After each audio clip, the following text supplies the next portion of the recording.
Assalamualaikum warahmatullahi wabarakatuh. Pernah nggak sih kamu bayangin, ada orang jualan surga? Iya, surga. Bukan rumah, bukan tanah, bukan emas, tapi surga. Kedengarannya nggak masuk akal. Tapi jangan salah, cerita ini bukan dongeng kosong, melainkan kisah penuh makna dari seorang tokoh legendaris, Abu Nawas. Namanya memang sudah terkenal sebagai orang nyentrik. Kadang terlihat seperti orang gila, tapi justru lewat kelucuannya tersembunyi kebijaksanaan yang seringkali bikin orang waras terdiam. Dan kali ini, cerita dimulai dengan sesuatu yang bahkan bikin para penasehat kerajaan sendiri nggak habis pikir.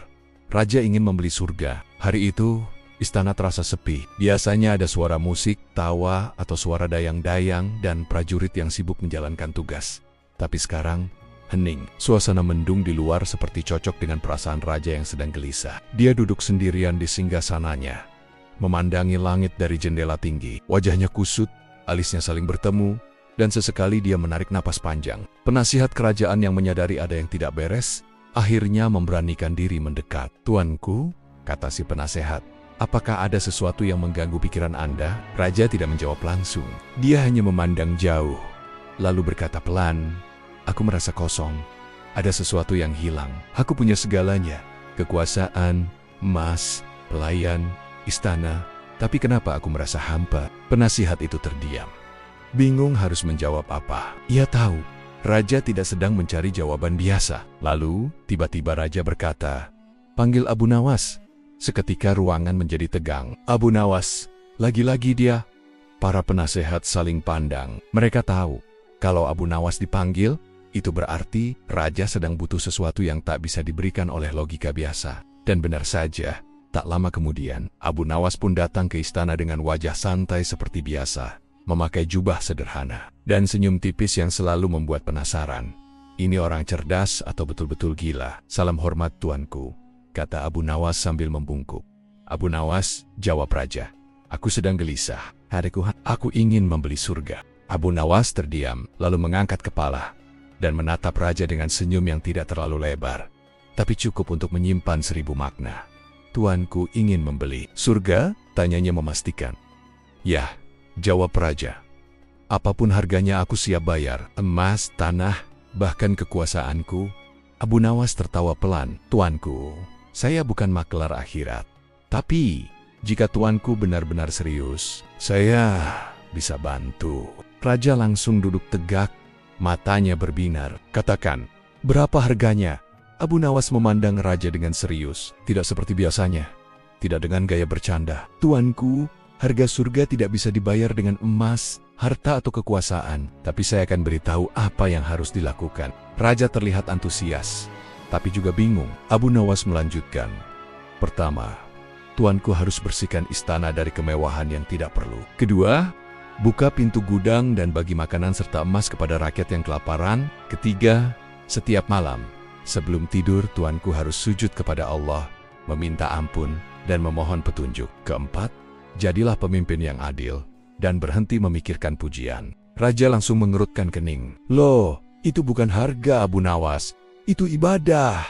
Abu Nawas hanya tersenyum. "Tepat sekali, karena itulah harga surga." Raja terdiam. Ia tidak tahu harus marah atau merenung. Kalimat itu terlalu tajam untuk diabaikan. "Jadi selama ini, aku tidak bisa beli surga dengan hartaku." "Tuanku," kata Abu Nawas, "kalau surga bisa dibeli dengan harta, maka Firaun sudah duluan memasukinya. Tapi lihat apa yang terjadi pada Firaun, Karun, dan raja-raja terdahulu. Harta mereka tidak bisa menolong ketika ajal datang. Surga bukan milik pasar. Ia bukan benda dagangan. Ia adalah balasan Allah atas kebaikan, amal, dan hati yang ikhlas." Raja menandak. Selama ini ia berpikir bahwa segalanya bisa dibeli. Kekuasaan, penghormatan, bahkan cinta. Tapi ternyata, ada sesuatu yang tak bisa disentuh oleh kekayaan. Ridha Allah. Abu Nawas melihat raja yang diam. Ia pun melanjutkan, "Tuanku, saya tahu kenapa tuanku merasa hampa. Karena hati tuanku terlalu penuh dengan dunia. Ketika hati sudah dipenuhi dengan istana, emas, kekuasaan, maka surga tak akan punya ruang di dalamnya." Raja mengangkat kepalanya perlahan. "Jadi, apa yang harus aku lakukan?" Abu Nawas duduk di lantai, bersila dengan, "Bersihkan dulu hatimu. Mulai dari salat, kemudian bersedekahlah tanpa berharap balasan. Dengarkan keluh rakyatmu, bukan pujian pejabatmu, dan jangan takut kehilangan harta karena memberi. Sebab memberi adalah jalan menuju kekayaan yang hakiki. Raja termenung lama.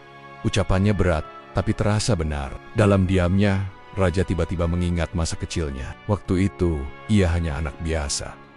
Tidak punya apa-apa, tapi bahagia. Ia tertawa dengan bebas, main di sungai, tidur beralaskan tikar kasa. Tapi semuanya terasa cukup. Kini, setelah semua ia punya, kenapa justru jiwanya terasa kosong? Karena ia sudah lupa, bahagia itu bukan karena punya segalanya, tapi karena merasa cukup. Abu Nawas berdiri dan membungkuk sopan. Jika tuanku masih ingin membeli surga, maka mulailah dari hari ini. Bukan dengan uang, tapi dengan niat. Bukan dengan emas, tapi dengan amal. Raja hanya mengangguk pelan. Ia tahu, Abu Nawas tidak main-main. Ia bukan sedang melucu, ia sedang berdakwah. Tapi dengan cara yang hanya bisa dilakukan oleh orang seperti dia. Menyampaikan hikmah dalam balutan lelucon yang tidak terasa sedang menasihati. Malam itu, Raja duduk lama di taman istana. Ia tidak memanggil pengawal, tidak juga pelayan. Ia hanya duduk sendiri, menatap langit. Dan untuk pertama kalinya dalam bertahun-tahun, ia mengangkat tangannya dan berdoa dengan suara bergetar. Ya Allah, jika surgamu tak bisa aku beli, maka ajarkan aku cara mencintainya. Hari-hari berikutnya menjadi awal perubahan, tapi itu kisah untuk nanti. Yang pasti, semua itu bermula dari satu percakapan yang terdengar konyol di awal. Keinginan membeli surga. Dan dari situlah kita belajar bahwa terkadang, cara paling ampuh untuk menyentuh hati manusia, bukan lewat ceramah panjang, tapi lewat tawa yang diiringi makna. Wassalamualaikum warahmatullahi wabarakatuh.